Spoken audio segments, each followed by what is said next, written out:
citizens of Africa, citizens of Africa, fellow citizens, fellow citizens,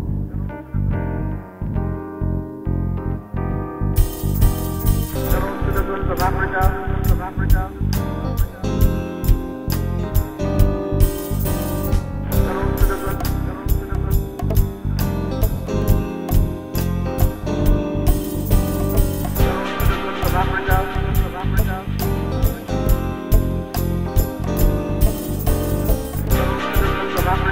Blogging since 2003, hitting the left, the right, the center, black, white, red and yellow, loved by some, claimed by many, coming straight from New Jersey, via New York, via Jamaica, via a ship named Jesus, it's Sanjata, Mr. Ola Tunji!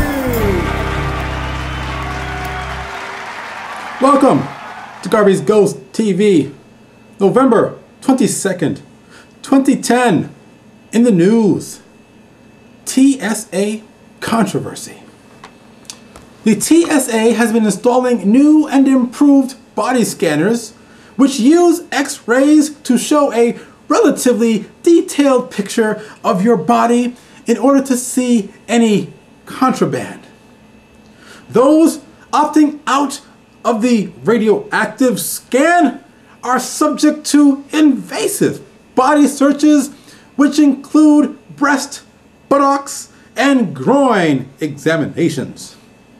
At times, these require exposure of suspect body parts. There, she said that because my ID was on my back, I had to go to a personal screening area.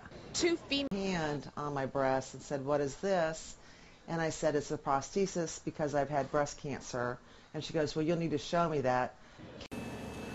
Another man with a urine bag due to bladder cancer was stripped down, his urine bag broken, and urine covered his shirt and pants. The TSA employee who caused this drama told the man to just move along. He had to board a plane and wait until takeoff before he could clean himself off. That was safe. A former head of TSA has informed us that the Fourth Amendment is essentially non-existent. I mean, nobody likes having their Fourth Amendment violated going through a security line, but the truth of the matter is, we're going to have to do it. For those of you unfamiliar with the Fourth Amendment, it states the right of the people to be secure in their persons, houses, papers, and effects against unreasonable searches and seizures shall not be violated, and no warrants shall issue but upon probable cause, supported by oath or affirmation, and particularly describing the place to be searched and the persons or things to be seized. So, the issue is whether a full body scan or a body pat-down is reasonable. The scan is a health risk. You wear a lead covering when you get your teeth X-rayed just once. The technicians leave the room when this happens. Yet the TSA agents who are exposed to these X-rays for 8 hours a day have no such protection.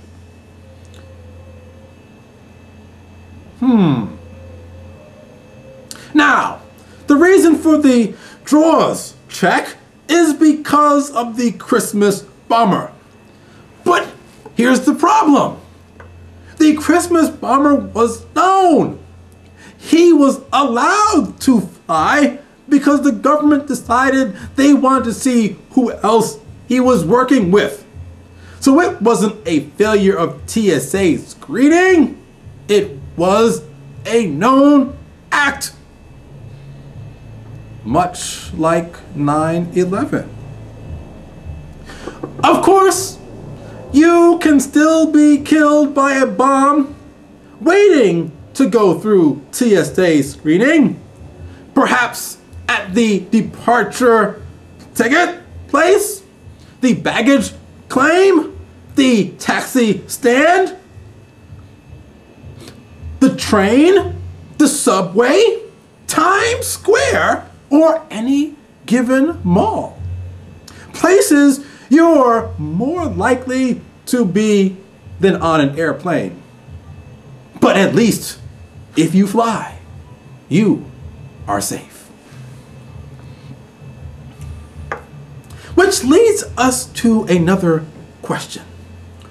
Given that the rights in the Constitution are supposed to be the supreme law of the land and can only be overridden by a declaration of emergency, we should ask the question, are we living under the Constitution, or are we living under a state of emergency? Mind you, states of emergency, unlike what you see on TV, do not necessitate tanks rolling down the streets, does not necessitate soldiers bearing arms, going up and down the streets and pointing guns at people. It does not require mass arrests or detention. It simply means that the law can be bypassed at any time. So, given that the Fourth Amendment is being repeatedly trashed, it would seem that we are under something other than the Constitution. That would explain why habeas corpus apparently has been suspended whenever it's convenient. I mean, if we were under the Constitution, that couldn't happen, could it? Now, we could also wonder why previous presidents could admit on national TV that they have broken federal law without any consequence whatsoever. Perhaps the people in charge know something that you and I do not.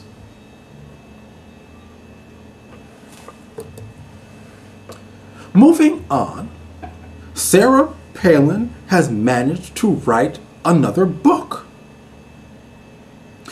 Sarah Palin is about to release a new book where she writes, she said during the 2008 campaign, this is referring to Michelle Obama, that she had never felt proud of her country until her husband started winning elections. In retrospect, I guess this shouldn't surprise us, since both of them spent almost 2 decades in the pews of the Reverend Jeremiah Wright's church, listening to his rants against America and white people.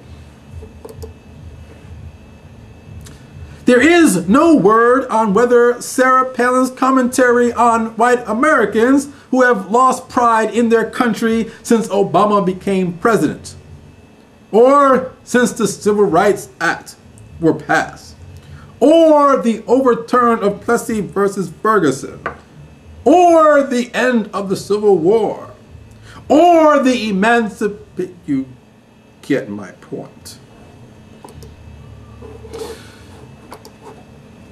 In other news, Al Sharpton is asking for the FCC to investigate Rush Limbaugh.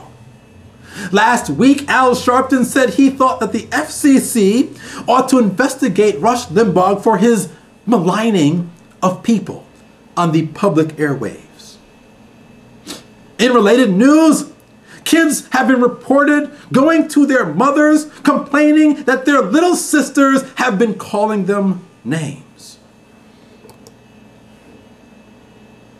In other news, state trooper found guilty of civil rights era slaying.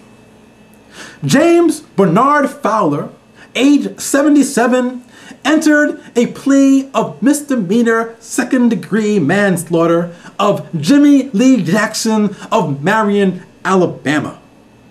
Fowler claimed that Jackson was trying to grab the trooper's gun and that the trooper fired in self-defense because civil rights activists are known killers.